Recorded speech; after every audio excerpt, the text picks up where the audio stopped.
तो नमः संस्कृताय। तो हम लोग हल संधि पढ़ रहे हैं, व्यंजन संधि। उस व्यंजन संधि में हम लोग ना पदांत तात टोर नाम इस सूत्र तक पढ़ चुके हैं। अब इसके आगे अगला सूत्र आता है तोहसी।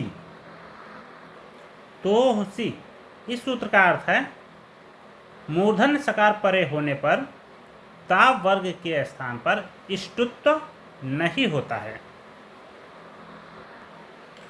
तो तोहसी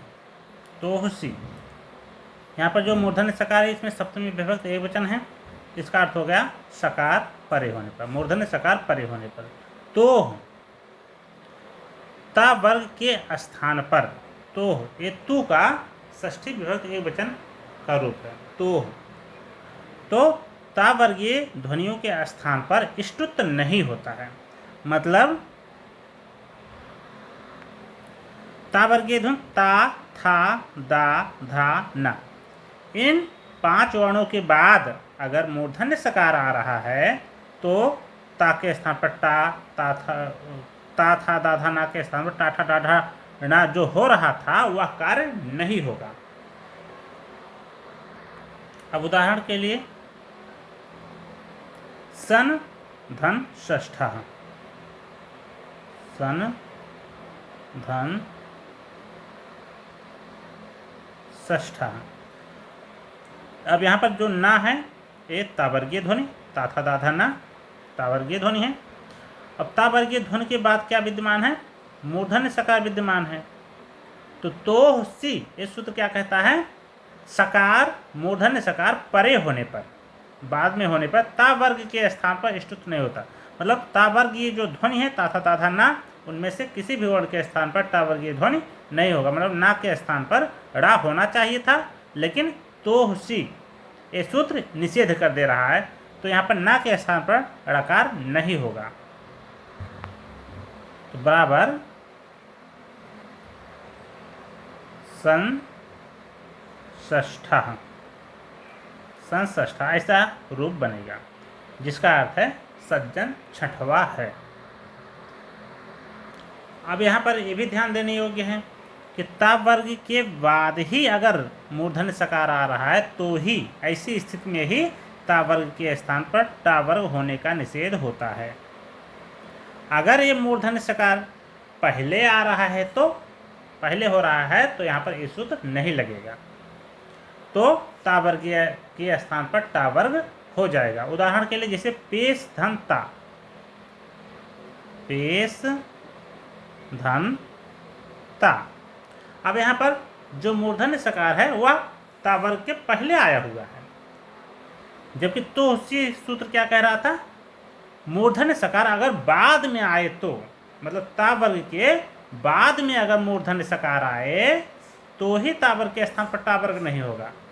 लेकिन अगर ये मूर्धन्य सकार ता वर्ग के पहले आ रहा है तो ता वर्ग के स्थान पर टा वर्ग हो जाएगा। तो ता वर्ग ता के स्थान पर टा वर्ग होकर के टा हो जाएगा और पेश धन टा बराबर पेष्टा ऐसा रूप बन जाएगा। अब इसके आगे एक बहुत महत्वपूर्ण सूत्र आ रहा है झलाम जसो अंते। कभी कभी हम लोगों ने देखा होगा जैसे वाक धन ईसा शब्द होता है और हम देखते हैं का के स्थान पर गा हो जाता है, बराबर क्या हो जाता है? वागीसा ऐसा रूप बन जाता है। मतलब का वर्गीय ध्वनि के स्थान पर का वर्ग के स्थान पर का के स्थान पर गा हो जाता है। मतलब यहाँ पर ये का के स्थान पर गा जो होता है वह कैसे होता है? तो वाक मतलब बाणी होता है, ईसा का मतलब स्वामी, बाणी का स्वामी, वागीसा का अर्थ बाणी का स्वामी अर्थात बृहस्पति। बृहस्पति तो यहाँ पर का के स्थान पर जो गा होता है वह कैसे होता है? तो इस सूत्र में इसका पता चलेगा। तो इसके आगे जो सूत्र आ रहा है वो है झलाम जसो अंते। झलाम जसो अंते ये सूत्र कहता है पद के अंत में स्थित झल वर्णों के स्थान पर जस वर्ण आदेश हो जाते हैं। झल एक प्रत्याहार है और जस भी एक प्रत्याहार। झल और जस, ये दो प्रत्याहार हैं। तो झल प्रत्याहार के अंतर्गत कौन कौन से वर्ण आते हैं कि जो अंतस्थ व्यंजन है उनको छोड़ दीजिए, जो 5 अनुनासिक व्यंजन हैं यम ञ इनको छोड़ दीजिए, बाकी प्रत्येक वर्ग के प्रथम द्वितीय तृतीय चतुर्थ वर्ण आते हैं और तीनों सा आते हैं, हा आता है। मतलब प्रत्येक वर्ग के प्रथम द्वितीय तृतीय चतुर्थ 5 चौक 20 वर्ण और 3 सा और हा, 20 4 24 वर्ण झल प्रत्याहार के अंतर्गत आते हैं। झल प्रत्याहार के अंतर्गत कौन कौन वर्ण नहीं आते हैं? केवल अंतस्थ व्यंजन नहीं आता है, या वा रा ला और 5 अनुनासिक व्यंजन या मा ञा रा ना, ये 5 अनुनासिक व्यंजन नहीं आते। बाकी सभी वर्ण झल प्रत्याहार के अंतर्गत आ जाते हैं। और जस प्रत्याहार के अंतर्गत जा बा गा डा दा, जा बा गा डा दा, ये 5 वर्ण जस प्रत्याहार के अंतर्गत आते हैं। तो सूत्र क्या कहता है? पद के अंत में स्थित झल वर्णों के स्थान पर, झल वर्ण मतलब प्रत्येक वर्ग के प्रथम द्वितीय तृतीय चतुर्थ वर्ण और तीनों सा मतलब तालव्य सा, मूर्धन्य सा और दंती सा तथा हा, इन झल वर्णों के स्थान पर जस वर्ण जा बा गा डा दा हो जाते हैं। और यहाँ पर होने वाला आदेश स्थानीय अंतरतमा सूत्र की सहायता से अत्यंत सदृश आदेश होता है। अब इसका जो उदाहरण है, वाक धन ईसा, वाक धन ईसा, वाक धन ईसा।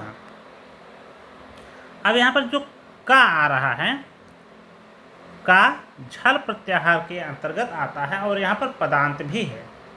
वाक वाचो वाचा, ये प्रथमा विभक्त एक वचन का रूप भी है, तो इसलिए पदांत भी जो का है ये पदांत भी है और झल प्रत्याहार के अंतर्गत आता है। झल प्रत्याहार में प्रत्येक वर्ग का प्रथम वर्ण द्वितीय तृतीय चतुर्थ वर्ण भी आता है। तो इसमें जो प्रत्येक वर्ग का प्रथम वर्ण आता है, तो ये जो है का वर्ग का प्रथम वर्ण है का, इसलिए झल प्रत्याहार के अंतर्गत आता है और पदांत में भी स्थित है, इसलिए यहाँ पर का के स्थान पर गा हो जाएगा। तो गा जो होगा वह स्थानीय अंतरतमा से सूत्र से होगा। मतलब का जो उच्चारण स्थान और प्रयत्न है, उच्चारण स्थान और आभ्यंतर प्रयत्न है, उसी के समान जिसका जस प्रत्याहार में जिस वर्ण का उच्चारण स्थान और प्रयत्न का से ज़्यादा मिलेगा उसी का आदेश होगा। तो सीधी सी बात है, का वर्गीय ध्वनि जो गा है उसी का जो है उच्चारण स्थान और आभ्यंतर प्रयत्न सबसे ज़्यादा मिलेगा का से, तो का के स्थान पर गा आदेश होगा।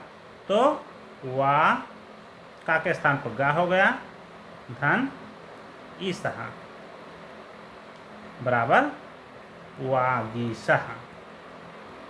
बाद में कौन सा वर्ण है कोई फर्क नहीं पड़ता है, इसलिए जो वाक वाचो वाचा हम लोग रूप पढ़ते हैं उसमें वाक के स्थान पर गा भी कभी कभी लिख दिया जाता है।